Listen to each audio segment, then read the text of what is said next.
मंडल अलंकार उत्सवकालेन माध्याह्ने रुद्रकुंभ वीधि प्रवेशनकालेन सुखमुहूर्तो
गणपतिं भवामहे कविं कवीनामुपवस्तमस्तकं देशराहिं ब्रह्मणां ब्रह्मणस्पदः मानसब्रह्मणोदि क्षीरसाधनं विद्यमानस्य नामान्तरस्य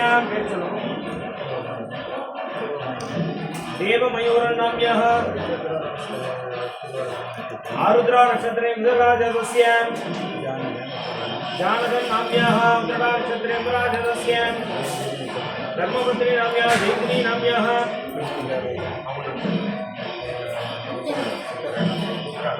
उत्तरायण नक्षत्रे मीनराजस्य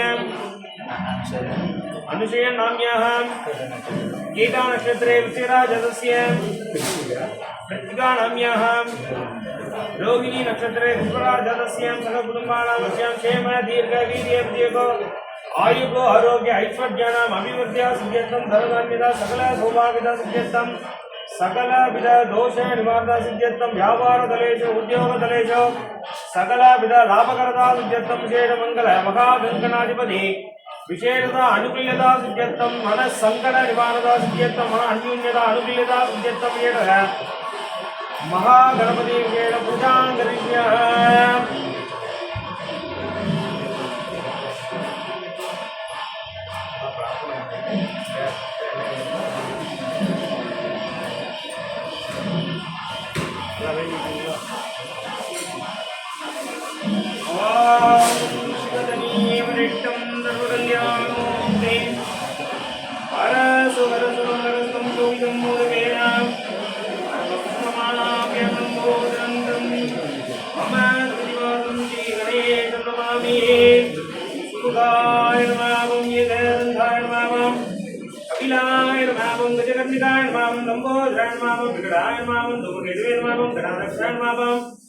बालचंद्रायण मामं गजाननायण मामं नमो प्रातपतये मामं नमो प्रपतपतये मामं नमो गणपतये मामं नमस्ते लंबोदरायण मामं एकदन्तायण मामं विनाशनाय मामं शिवसुदायण मामं वरद मूर्ते मामं नानाविध परिमल पत्र पुष्पाणि पुष्पैः पूजयामि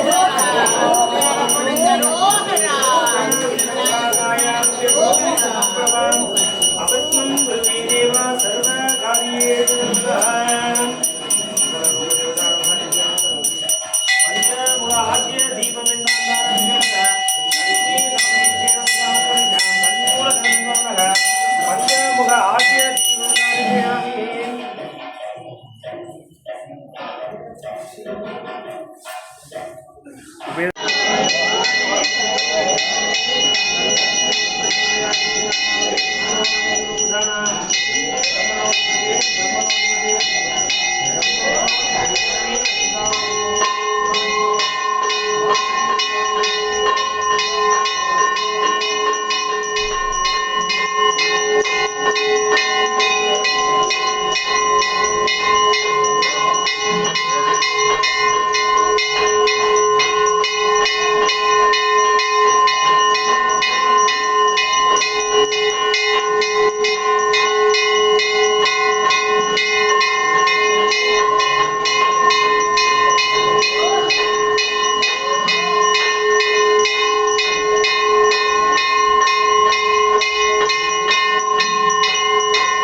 यजमानस्य सककुटुम्बानामस्य क्षेम दीर्घ वीर्य विजयको आयुको आरोग्य ऐश्वर्याणाम् अभिवृद्ध्या सिद्ध्यर्थं षेडः पार्वती परमेश्वररूपेदा सिद्ध्यर्थं षेडपूजां शिवाय नमः मगेश्वराय नमः संभवे नमः शशि शेखराय नमः विनाशिन्ये नमः धानाय नमः गंगाधराय नमः अंबिकानाथाय नमः विष्णु वल्लभाय नमः त्र्यंबकाय नमः त्रिकोणनाशकाय नमः संहारमूर्तिन्ये नमः मंगलरूपाय नमः नित्यरूपाय नमः मंगल श्री एकांबरेश्वर स्वामिनः नानाविध परिमल पत्रापुष्पाणि समर्पयामि पुष्पैः पूजयामि चक्रधारिण्ये नमः मंगलरूपिण्ये नमः मंगल श्री कामाक्षदेवताय नमः नानाविध परिमल पत्रापुष्पाणि समर्पयामि श्री चक्रधारिण्ये नमः नानाविध परिमल पत्रापुष्पाणि समर्पयामि वृषभामूर्तिन्ये नमः नन्दिकेश्वरस्वामिनः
आरुद्रा नक्षत्रे मिथुनराजस्य जानकन्नाम्यः उत्तरायण नक्षत्रे मीनराजस्य अनुशयन्नाम्यः केटा नक्षत्रे विजयराजस्य कृत्तिका नाम्यः रोहिणी नक्षत्रे मराजस्य जयन्तिनी नाम्यः उत्तरा नक्षत्रे मीनराजस्य सगा कुटुंबानामस्य क्षेम दीर्घ वीर्य विजयो आयुगो आरोग्य ऐश्वर्यानाम् अभिवृद्ध्या सिद्ध्यर्थं सकलविध पितृदोष निवारणा सिद्ध्यर्थं काशी विश्वनाथ स्वामिनः परिपूर्ण अनुकूल्यता सिद्ध्यर्थं विशेषतः पूजां करिष्यामि शिवाय नमः ओम महेश्वराय नमः सांबवे नमः ओम शशि शेखराय नमः ओम विनाशिन्ये नमः ओम कालाय नमः ओम गंगाधराय नमः ओम जलंधराय नमः ओम जलाधिपत्ये नमः ओम मंगलरूपाय नमः ओम शूलायुधाय नमः ओम वृषभवाहनाय नमः ओम सोमदेवताय नमः ओम स्कंदमूर्तिन्ये नमः ओम ज्ञानकारकाय नमः ओम लोकरक्षकाय नमः ओम वेदनाथाय नमः ओम अंबिकानाथाय नमः ओम विष्णु वल्लभाय नमः ओम मंगल श्री काशी विश्वनाथ स्वामिनः नानाविध धूपादि बिल्वार्चन समर्पयामि ओम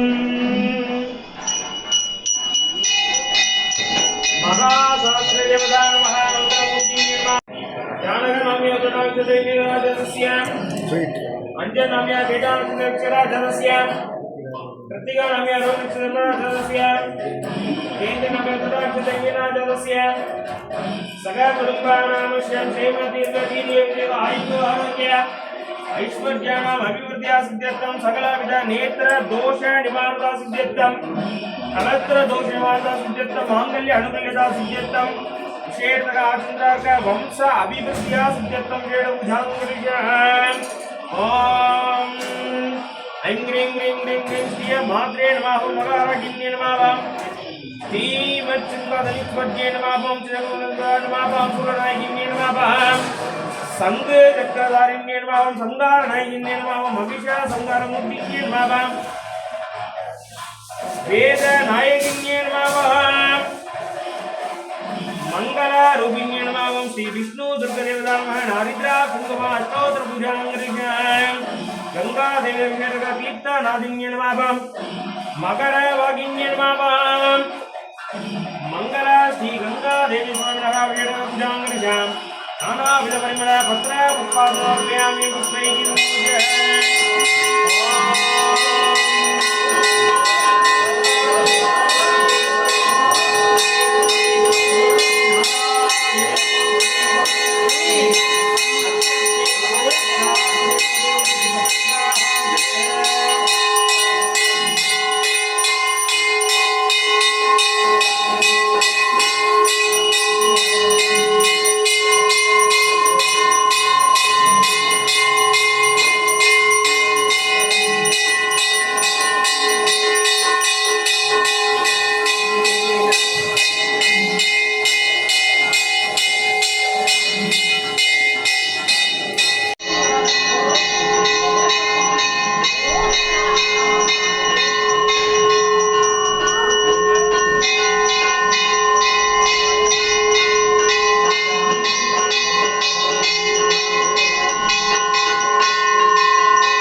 विनायकाय नमः विघ्नराजाय नमः लक्ष्मी नारायणाय नमः शंखचक्रधारिण्ये नमः उग्रमूर्तिन्ये नमः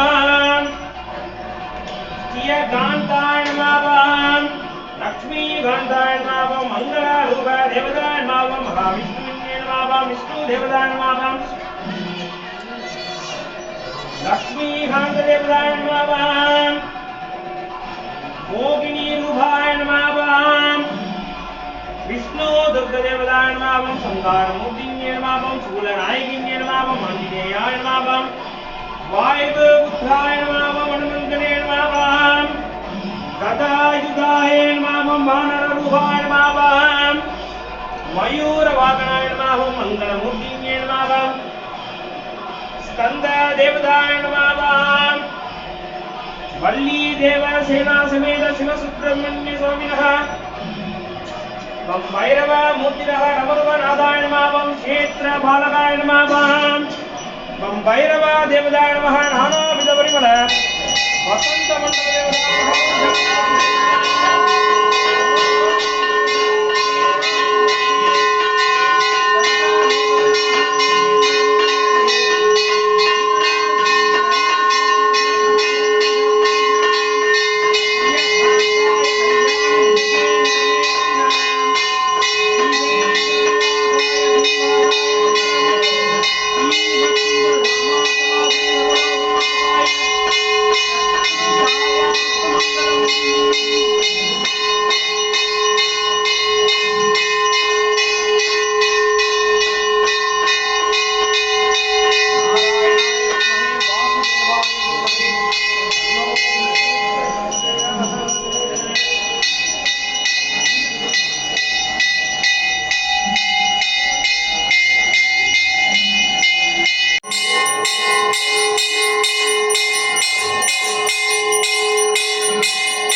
जमानस्य सकलकुटुम्बानां श्यामशेषतका नागाभूषणि देवता विशेषभूषाङ्गदिभ्यः ॐ ऐं ह्रीं ह्रीं ह्रीं ह्रीं मात्रे नमः धारायिन्ये नमः मङ्गलरूपिण्ये नमः सर्वनायिन्ये नमः शत्रुनाशिन्ये नमः शिव प्रिय देवताय नमः शिव रूपाय नमः नागा वर्ण प्रिय देवताय नमः मंगल श्री नागा भूषण समेत नागनाथ स्वामी वेद हरिषा कुंकुम अष्टोत्तर पूजां नाना विध परिमल पत्र पुष्पार्चन समर्पयामि पुष्पैः पूजय संगली दर्शदेवतामः क्षेत्र मुक्तिं नमः नाना विध परिमल पत्र पुष्पार्चन समर्पयामि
सकलविध व्यापार तथा दोष निवारण सिद्धं क्षेत्रं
जमानस्य सगा कुटुंबानामस्य हेमादीर्घवीर्याब्जयो आयुर्वारोग्य ऐश्वर्याणामभिवृद्ध्यास्त्यर्थम् आयुर्ग्रहणमेवास्त्यर्थम् विशेषतया पूजान्तर्यः ॐ शिवलिङ्गे नमः महारुण्ये नमः तथायुधाय नमः महारुण्ये नमः शिवाहंस देवताय नमः रामामुद्दिन्ये नमः क्षेत्ररक्षकदेवताय नमः नानाविधपरिमलभद्रापद्मादरूपेण पुष्पैर्वेद कल्पायुर्वेद कल्पन्न स्वामिनाथ्ये पूजान्तर्यः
Hey!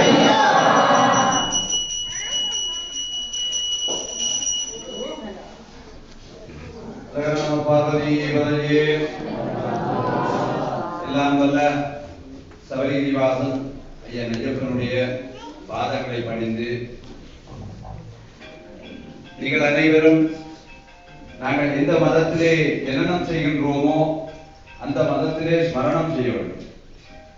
நாங்கள் இந்துவாக பிறந்து கிறிஸ்தவனாகவோ அல்லது வேறொரு மதம் சார்ந்து நாங்கள் மரணிக்கின்றோம் என்றால் அது எங்கள் பெற்றோருக்கு நாங்கள் செய்கின்ற எங்களோட குடும்பம் எங்களோட வம்சத்திற்கு நாங்கள் செய்கின்ற மகாபெரும் தவறு. அதான் வழிபாட்டில் சொல்வார்கள் மாதா பிதா குரு தெய்வம் என்று சொல்லி. அம்மா இந்த உலகுக்கு உங்களை அறிமுகப்படுத்தி வைக்கின்ற தந்தை இவர்தான் சொல்லி தாய் அறிமுகப்படுத்துறார். மாதா பிதா அம்மா அப்பா சேர்ந்து குருவை அறிமுகப்படுத்துறார். குரு தெய்வத்தை அறிமுகப்படுத்துறார். இதுதான் தெய்வம். இந்த ஐயப்பனுடைய விரதத்துல புனிதமான விரதம் இரண்டாவது விரதம் மாதா பிதா அவங்க ஆசீர்வாதத்தோட இந்த ஜாத்திரை சபரிமலை மண்டல விரதம் அனுஷ்டிக்கின்ற சாமியாருக்கு மாறி அடிக்கும். அத அம்மா அப்பா அந்த வழிகாட்டல குருசுவாமியால அந்த மாலை அணிந்தார். இந்த மாலை அணிச்சு அந்த குருசுவாமி உங்களுக்கு அந்த வழிகாட்டி இந்த மண்டல காலத்துல மண்டலம் பூர்த்தியாகும் வரைக்கும் மண்டல கால விரதத்தை அனுஷ்டானம் பண்ணி எங்களோட சமயத்தினுடைய கட்டுப்பாடு இந்த விரதத்தினுடைய அனுஷ்டானம் இது தனியா ஐயப்பனுடைய விரத காலம் மட்டும் கிடையாது. ஒரு விஷயத்தை சொல்றதல்ல, விரத காலத்துல சொல்லுகின்றது அனைத்துமே உங்களுடைய வாழ்க்கையில செய்ய வேண்டும்ன்றதுக்காக விரத காலத்துல அதை செய்ய வேண்டும் கட்டாயப்படுது. இது விரதம் முடிகிற நாளுக்கோ விரதம் நடந்தோம்ன்ற நாளையோ நாங்க நிறைய பேருக்கு அந்த சிந்தனை மாற பழக்கம் உண்டு. விரதம் முடிய போதுன்னா எங்களோட சிந்தனை விரதத்துக்கு அடுத்தது என்ன என்று சொல்லி யோசிக்கலாம். அது மிக தவறான ஒரு விஷயம். விரதமாவது உணவை சுருக்கியேனும் உணவை தவிர்த்தேனும் மனம் மெய் பொருளினாலே இறை தியானத்தில் இருப்பதோடு மற்றவருக்கு இந்த தீங்கும் நினைக்கக்கூடாது. நாங்கள் விரதத்தை பிடிக்கிறோம். சில பேர் நினைக்கிறீங்கன்னா விரதம்னா குடிக்கிறது, தலையில குடிக்கிறது, காலையில சாப்பிடுறது, மத்தியானம் சாப்பிடுறது, இரவு சாப்பிடுறது. அதான் விரதம். உணவை சுருக்கியேனும் விடுத்தேனும் இறை தியானத்தோடு இருப்பதுதான் விரதம். நான் விரதத்தை பிடிச்சு போட்டு நான் கோயில் வராமலே நிறைய பேர் இருக்கிறேன்.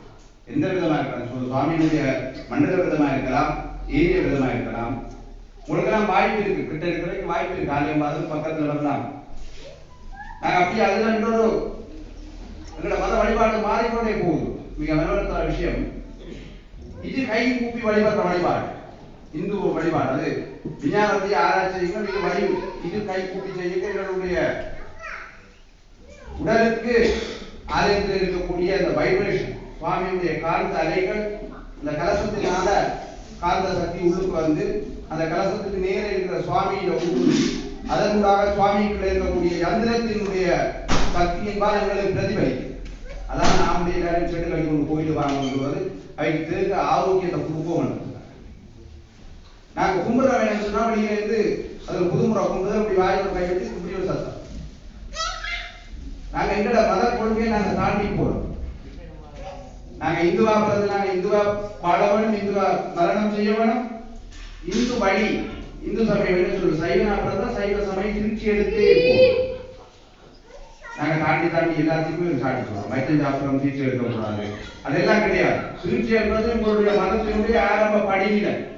ஒரு கிறிஸ்தவனா இருந்தா அதுக்கு ஞானஸ்தானம் உண்டு. அதே மாதிரி எங்களுடைய இந்துக்களுக்கு சடங்கு அதில் யாராவது விருப்பம் இருந்தால் அதே பரிபாலன சபையோட கதைச்சு கொள்ளுவோம். அது சம்பந்தமா உங்களுக்கு சொல்லி கொடுக்கும். மற்றது எங்களுடைய வழிபாட்டு எப்பயுமே தேங்காயும் வாழைப்பழம் முக்கியமான பகிர்வாகம் உண்டு. தேங்காய் என்னத்துக்காக சொன்னா இந்த பிறவி எடுத்துக்கிறோம். உள்ளம் பெரும் கோவில் ஊண்டப்பு ஆலயம் வள்ளல் பிரானார்க்கு வாய் கோபுர வாசல் தெள்ள தெளிந்தார்க்கு சீவன் சிவனி. இந்த பிறவி எங்களுக்கு இறுதியான பிறவியா இருக்கணும்னு சொல்லித்தான் இந்த பிறவி எடுக்கிறோம். அதான் பூர்ணைக்கு கும்பிடணும். ஆனா நாங்க கும்பிடுறோம் அப்படி அப்படியே நான் சாப்பிடக்கூடாது, எங்க குடும்பத்தெல்லாம் நான் தான் அனுபவிக்கணும் அப்படி இல்லை. இந்த பிறவி எங்களுடைய பிறப்பு இறுதியா அவங்களோட வந்தடைய வேண்டிய ஒரு பிறப்பா இருக்கணும். அதுக்காக தேங்காய் உடைக்கிறோம். தேங்காய் உடைச்சா தேங்காய் உடைக்கிற தேங்காய் சுவாமி நைவேத்தியம் பண்ணினா அந்த நைவேத்தியம் பண்றதுக்கு பிறகு அந்த சுவாமி அதுல இருந்து ஒரு உயிர் பிறப்பா. உடைச்ச தேங்காயிலிருந்து தென்னை மரம் பெறாது.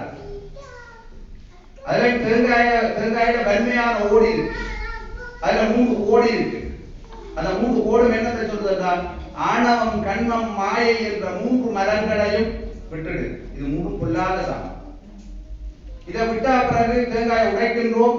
உடைக்கின்ற பொழுது தேங்காய்க்குள்ளே உள்ள இருக்கக்கூடிய வெண்மையான தேங்காயுடைய பருப்பு மாதிரி, தேங்காயுடைய உள்புறம் மாதிரி இந்த அணவும் கண்ணும் மாயை எங்களை விட்டு விலகிவிட்டால் நாங்கள் அனைவரும் உள்ளத்திலே சுத்தமாக இருக்கும். அதற்காகத்தான் பூசையில் எல்லாத்தையும் தேங்காய் உடைக்கிறோம். அதே மாதிரி நாங்கள் ஐயப்பனுடைய மண்டல விரத பூர்த்தியில நெய்த்தேங்காய் பழக்கம். சைவம் வைஷ்ணவம் என்ற பிரிவு இந்து சமயத்துல எங்களுடைய இலங்கை தமிழர்கள் அது அதிகம் குறையும். நாங்க சைவம் எல்லாத்தையும் செய்வோம், சைவம் வைஷ்ணவம். ஆனா இந்தியாவில் அது சமயங்களாக பிரிக்கப்பட்டு வழிபாடு செய்கிறார்கள். வைஷ்ணவர்கள், சைவர்கள், சாக்தர்கள், கௌமாரர்கள், காணாபக்தியர்கள், அறுவகை சமயம். ஆனா இதுல ஹரிஹரசுதன் ஐயப்பனுடைய வழிபாட்டிலே அனைத்தையும் ஒன்றாக்கதான் ஹரியும் ஹரனும் சேர்ந்த சுரூபனாகத்தான் ஹரிஹர சுதன் இருக்கின்றன. அதுக்காகத்தான் தேங்காயில 3 துவாரங்களை கொண்ட முக்கனுடைய தேங்காயில தேங்காயை சிவனாகவும், தேங்காய்க்குள்ளே விரத அனுஷ்டானங்களின் போது நெய்தில போன்ற சம்பவம் இடம்பெறும். அது சிலர் நினைக்கிறேன்டா விரதம் பிடித்த சாமியால் மட்டும்தான் நிரப்பணும். அப்படி அல்ல. விரதம் பிடித்தவர்கள் தான் அந்த தலையில இருமுடியை தூக்கி செல்ல வேணும். மாலை அணிந்தவர்கள் தான் தூக்கி செல்ல வேண்டும். அது விரத நியதி. ஆனால் எங்கட சமயத்தில் ஒரு பூச முறையில் இருக்கு. 3 தடவை தீபம் காட்டும். முதலாவது உலக நன்மைக்காக, 2வது ஊரில நாங்க இருக்கக்கூடிய ஊர் நன்மைக்காக, 3வது எங்களுக்கான நன்மை. நான் அதான் இந்து மதத்துல மிகப்பெரிய உன்னதமான செய்தி. நாங்க எல்லாருமே நல்லா இருப்போம் சொல்லி இப்பவே ஸ்கூல்ல எல்லோரும் வாழ்க்கைதான் இருக்கின்றோம். இறுதியா பூஜை எல்லாம் முடிச்சுட்டு எல்லா வேண்டுதல் எல்லாம் வினாவிடும் கும்பிட்டு கடைசியா சொல்லுவோம் இன்பமே ஸ்கூல்ல எல்லோரும் வாழ். அப்ப அந்த இருமுடிய கட்டுற சுவாமி மேலும் அதை தலைசாச்சு அறுபதாம் தேங்காய் அவர் நேர்த்தி தேங்காய் போய் சொன்னா தேங்காய் பண்ணி நீங்க சபரிமலை யாத்திரைக்கு போறீங்களோ அல்ல சுவாமியுடைய சன்னிதானத்துல பணியேறி கூட விரதத்தை பூர்த்தி செய்ய போறீங்களோ அவர்களுடைய நேர்த்தியை நீங்க எடுத்து சொல்லுவோம். அந்த நேர்த்தியை நீங்க ஆலயத்துல நிர்வாகத்துல கதைச்சு என்ன மாதிரி சொல்லி அதையும் வேண்டி உங்களோட நேர்த்திகளை எங்களால மாற போட முடியல, எங்களால விரத அனுஷ்டானத்துக்கு முன்பால் பயணிக்க முடியல. ஆனா பயணிக்கலாம், நிச்சயமா பயணிக்கலாம். நினைச்சா சாதிக்கலாம், எல்லாம் செய்யலாம். ஆனா முடியவில்லை, நீங்க தவிர்க்க முடியாத காரணங்களாக இருந்தால் அந்த நெய்த்தங்காயில நீங்க கூட நெய்ய கோயில நெய்த்தங்காய் வேண்டி யாருட்டாலும் நீங்க நெய்த்தங்காயை கொடுத்து சுவாமிகிட்ட கூடிய அந்த நெய்ய அரியும் ஹரனும் சேர்ந்த சிவனா இருக்கிற தேங்காய்க்குள்ள விஷ்ணுவா இருக்கிற நெய்ய உள்ளே நிரப்பி ஹரியும் ஹரனும் சேர்ந்த சத்தியஸ்வரூபமான சுவாமி ஐயப்பனுக்கு அந்த நெய்யை கொண்டு அபிஷேகம் செய்கின்ற போது அந்த நெய்யை நீங்க அந்த தேங்காய்க்குள்ள நிரப்புகின்ற போது உங்களுடைய வேண்டுதல் உண்டாக இருக்கும். சுவாமி ஏதோ நீ உங்களை தான் சொல்லி வேண்டலாம், எல்லாம் ஏதாவது ஒரு உண்டோ வேண்டும். எங்களோட பழக்கம் என்னன்னா முதல் கப்பம் எல்லாருமே புறமே தேசத்துல வந்து விசா கேட்கணும்.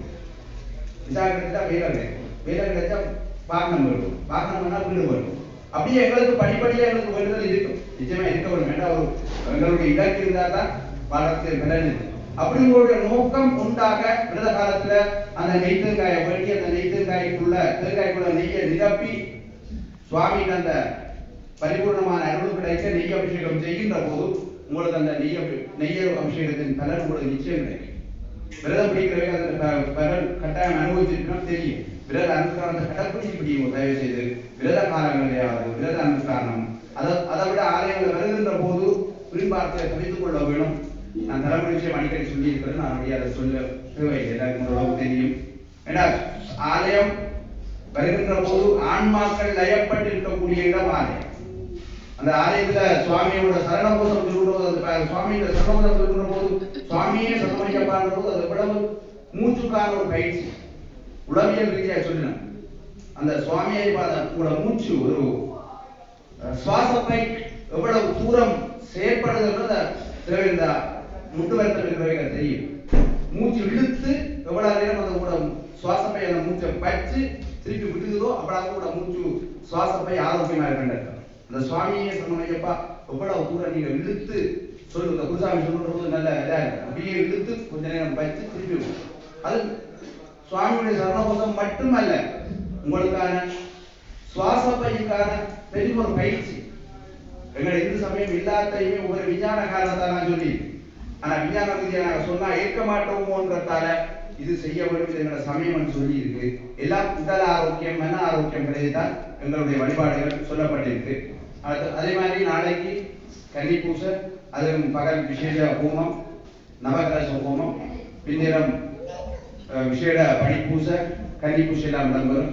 கன்னி சுவாமி மேல விசேட பூசை. அதே மாதிரி ஞாயிற்றுக்கிழமை பால்குட முருகியோட பால்குட அபிஷேகம். பூசையில கலந்து கொள்வது ஹோமங்கள் செய்கின்ற போது கலந்து கொள்கின்ற போது அந்த ஹோமத்திலே வரக்கூடிய புகை சுவாசிக்கின்ற போது உங்களுடைய உள்ளங்களில் இருக்கக்கூடிய தீய சக்தி என்று சொல்லலாம், அல்லது உங்களிடம் இருக்கக்கூடிய ஏனைய தேவையில்லாத கிருமிகள் தொற்றுகள் உங்களால் விளக்கப்படும். அதான் அந்த காலத்தில் யாகம் செய்வார், மகா யாகங்கள் செய்வார்கள். அதில் கலந்து கொண்டால் மகா யாகத்தில் கலந்து கொண்டால் இரட்டிப்பான வாழ்க்கை என்று சொல்றார். அப்படி நீங்களும் ஆலய வழிபாடுகள் அதே மாதிரி விசேஷ பூஜைகள் கலந்து கொள்ளுங்கோ. சுவாமியுடைய அனுகிரகம் கூட நேருக்கு கிடைக்க வேண்டும். அதே மாதிரி 1ஆம் தேதி ஜனவரி மாதம் இருமுடி கட்டி சுவாமிக்கு நெய் அபிஷேக நிகழ்வும் இடம்பெறும்.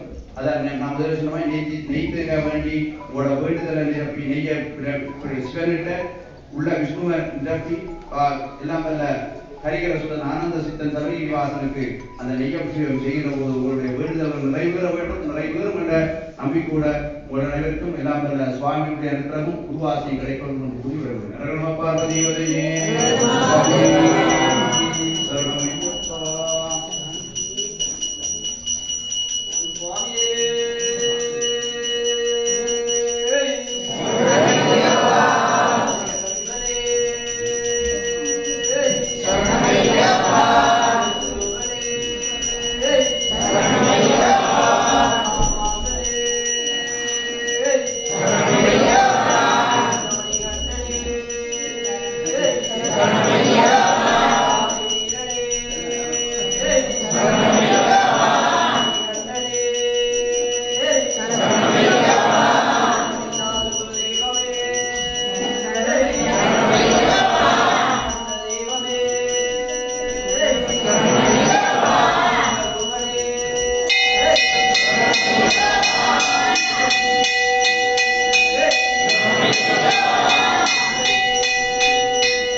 నివాస అయ్యప్ప శ్రీ శబరీశ అయ్యప్ప యాకో నివాస అయ్యప్ప శ్రీ శబరీశ అయ్యప్ప